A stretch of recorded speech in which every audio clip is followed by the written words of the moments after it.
my name is Clara Sante and welcome to Blindsided by Thought.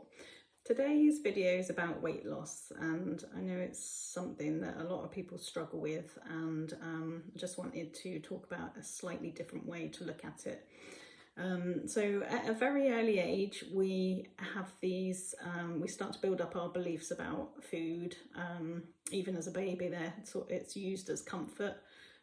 We soak up the information people give us around food, things like when you go to a children's birthday party, it tends to be sugary food and crisps and just kind of junk, really. So that's somewhere where you're celebrating, so then you tend to have that kind of food.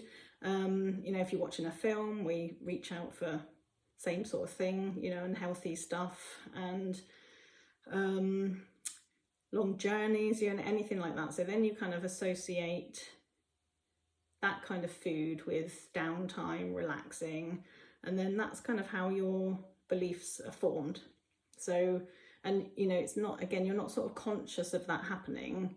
It's just that we soak up this information along the way, and that's how you believe things to be. So you don't even question it in the end, because it just feels completely natural, and you're not aware of the fact that this is happening. So it doesn't sort of scream at you, this is what's going on, so you can stop it. It's just a very kind of gentle process that we don't even notice.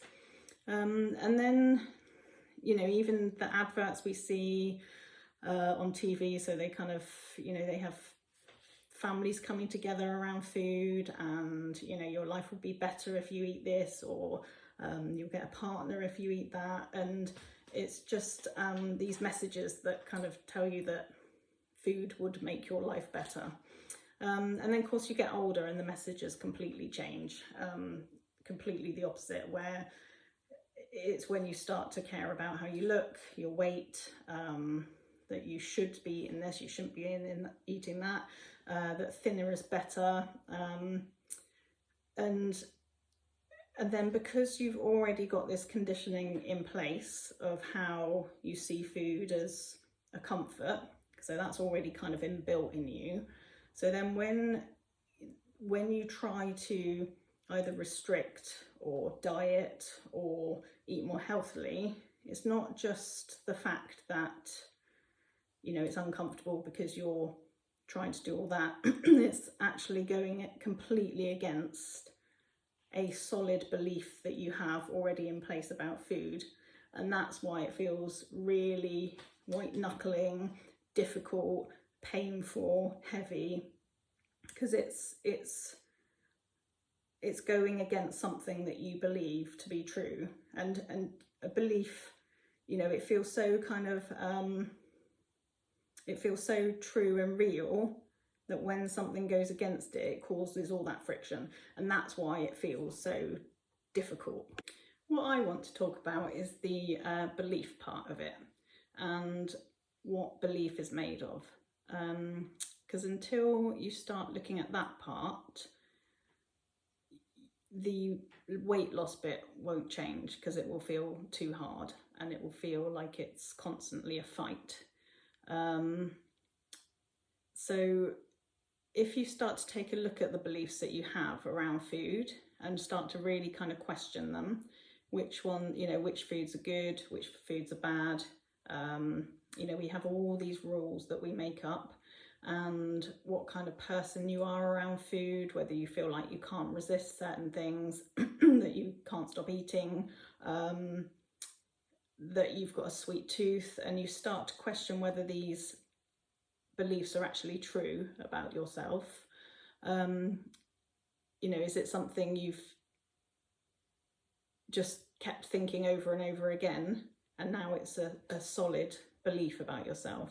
And that's the thing, it gets to the point where you don't see it as thought, it's just unquestioned belief that how, you know, and that's how you see food and the world and things.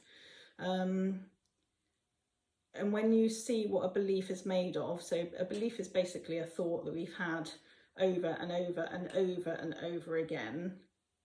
So it's the same thought so many times that it turns into this completely solid belief that we believe 100%, and we don't even question it anymore. So you know, we weren't born craving certain foods, that's just learnt.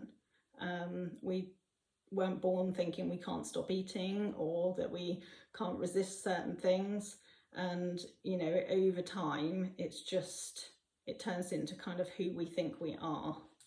What if none of the beliefs that we had were true? What if we could start being a bit more interested in that? I used to have a belief that I couldn't have caffeine because it made my anxiety worse, and you know, I didn't question it. I just cut caffeine out completely, and you know, even to the point where if somebody gave me a decaf, I'd panic that they maybe had given me caffeine by mistake. So you know, again, it sort of was here for me because it was such a strong belief, you know, and that was all my own thinking, and you know, now I drink coffee no problem and don't worry about the caffeine at all. So it had to be in my mind, it had to be something that I'd made up for myself, because otherwise I would feel exactly the same way now. And you know, so just have a real interest this week in any rules that you have around food. Just, you know, start to kind of question, are they really true? You know, is it just something you've heard somewhere and you've just picked it up and believed it to be true, and now you kind of carry it everywhere with you, and that's how you see certain foods?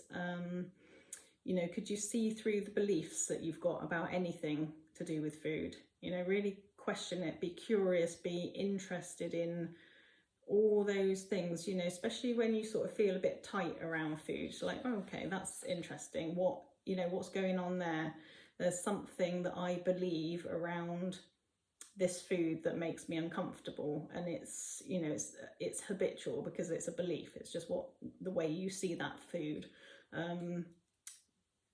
You know, we associate so many things. It's like, you know, if you're paying for your shopping at the till or something and there's a load of sweets and you normally buy something there, you know, our brain's so habitual. It's just a machine, so it just gives you what it thinks you want, what you think about a lot.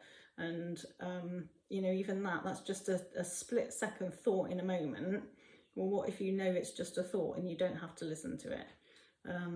Yeah, I'll be interested to hear what you think if you get a chance to kind of give me any feedback. And thanks very much, and I'll make another one next week. Thank you. Bye.